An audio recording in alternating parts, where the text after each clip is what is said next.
Hello everybody and welcome to part 4 of West Virginia's True Ghost Stories. Now, this is the creepiest ones that I want to do. It's called Animals and Birds. Now, what they are is ghostly animals and birds, which is more creepier than the ghost children.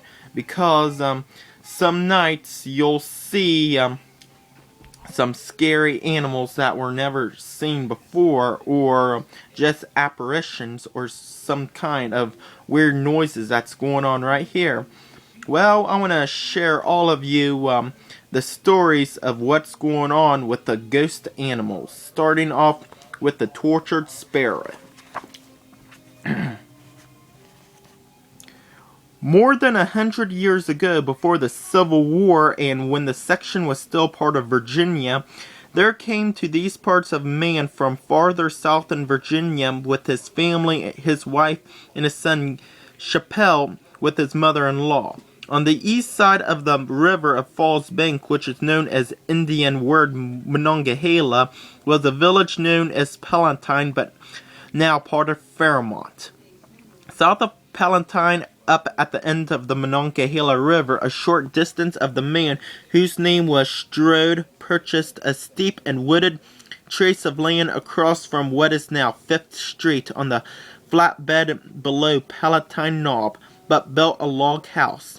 Nearly, he built a smokehouse. In the smokehouse, Strode had stored 2 barrels of salt, a valuable commodity in those times, and also had cured meat hanging. Strode's mother-in-law was said to have become insane, but Strode was a man of evil repute and terrible temper, and there were many whispered stories that the old woman was not crazy at all. At any rate, Strode had chained in the smokehouse. One cold winter, when the river was covered with ice and the snow more than a foot deep on the mountain, the smokehouse caught fire and burnt to the ground. The people of Palatine, awakened by the red glow in the sky in the south, hurried toward it. When they arrived, the building was destroyed. Strode and some of his slaves had been able to roll out of the 2 barrels of salt and carry out much of the meat, which was saved by the mother-in-law, was buried to death. Strode's son Capla was a mean young man ever lived in these parts. He was cruel to animals and rude and overbearing. He was disliked heartily by all who knew him. He terrorized the slaves on his father's farm and mistreated the animals. One cold winter day, Capel Strode caught a live sparrow. He pulled all the feathers off the half-dead bird and then tossed it out in the snow. The bird managed to hop up on the lowland tree when it sat freezing and chirping. When morning came, the bird was still clinging to the limb of the tree, frozen stiff. All that Capel Strode became meaner than ever. He also became nervous and sullen. He appeared to be afraid. It was not long until he was a raving maniac. His mother, a poor down-beaten woman who seldom spoke, told of the neighbor woman every night when Capel was sleeping. The frozen sparrow would come to the limb of a tree outside the window in his room and chirp. "Capel, I'm cold. Capel, I'm cold." It would continue calling until Capel would awaken screaming. He moved his sleeping quarters to another room, but it did no good. He sat up all night before the open coal fire, but when he would doze in the chair, he would awaken screaming again. It was not long until his mind was gone. Until his death, he was terrorized by the pitiful cries of the naked and freezing sparrow. Wow. And that area now today is now 5th Street Gym in Fairmont, if anyone knows where that is. Alrighty then, moving on. Next, the creepiest ghost story, I think. It's called The Bench-Legged Dog. Before the Civil War, I lived in a little house on the run back of Barrackville.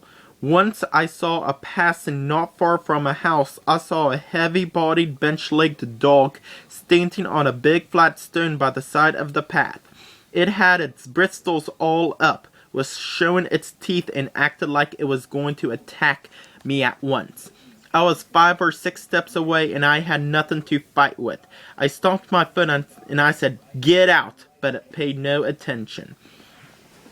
I saw a stone nearby, bent down and picked it up, throw it at the dog, but when I straightened up to throw it, the dog was gone. I looked all around, but I saw no dog. There was not a thing near that dog I could have got behind to hide. There was not a thing for some distance around that could cover him, but he was gone. I dropped the stone that I had picked up and I went home. When I got home, a neighbor's wife was there talking to my wife. I at once began to tell about the dog I had seen. The neighbor woman roared out laughing and said, "You haven't seen Mr. Straight's dog." "What do you mean by Mr. Straight's dog?" "There," she said, "did you ever hear the tale of Mr. Straight's dog?" I said no. "There," she said, "well, several years ago a family by the name of Straight lived on the house you were passing by. They had a child about 3 years old that played around the yard out in the road. A bench-legged dog attacked the child and it was badly bitten. The mother ran up, kicked the dog, picked the screaming child up and started to the house. Just the 2 neighbor men came along. They were both struggling drunk. They caught the dog, and while one of them held its hind legs off to the ground, the other one beat it to death with a club. Then they took the dog to that flat rock, all the time swearing and cursing and damning the dog to Hades and every one other place they could think of. They got their knives, cut the dog's throat from ear to ear, stuck their knives in the body, cut it open and took the heart out, cut its slices and cut up to their little pieces, swearing like troopers at the time. They left the remains on the rock and someone took them away the next day. A short time after that, a neighbor was passing one evening and saw the dog standing on that flat rock. He looked for something to hit it with, but when he looked back, it was gone. Since more than a dozen people have seen that dog, it was the same place about the same time in the evening. It always disappears in the same way. Wow. Talk about a satanic cult and animal sacrifice there. That one, I'd say, is the scariest I've ever read. Wow. Alrighty, then this one is really kind of scary. It's about this revenge of the horse. It's called the Junkman's horse. There was a Junkman living in the town of Plainview, now Monongah, about 1830, with a notorious for abusing his horse. The horse has been taking its daily whipping and cursing for about 15 years, but one day it could take no more. It just lay down and died.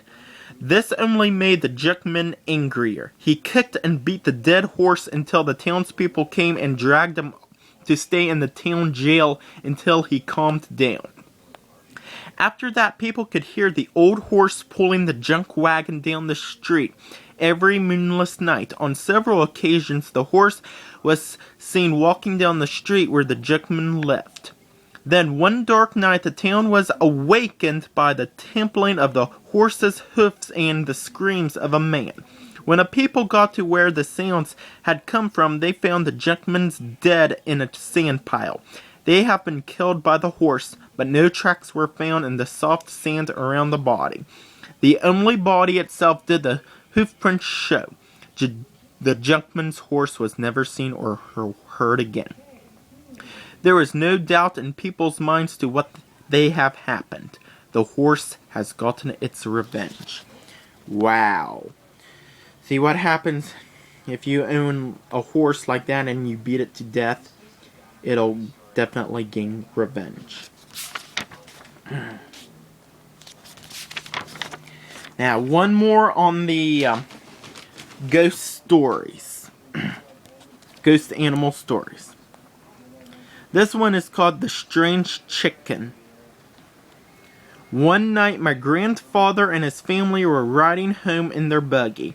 As they were passing the graveyard, they saw a chicken on the road, and it would not move out of their way. No matter what direction grandfather moved, the chicken moved also, making it impossible for him to pass. Grandfather's daughter was with him, and she wanted to take the chicken home to feed it and let it get warm.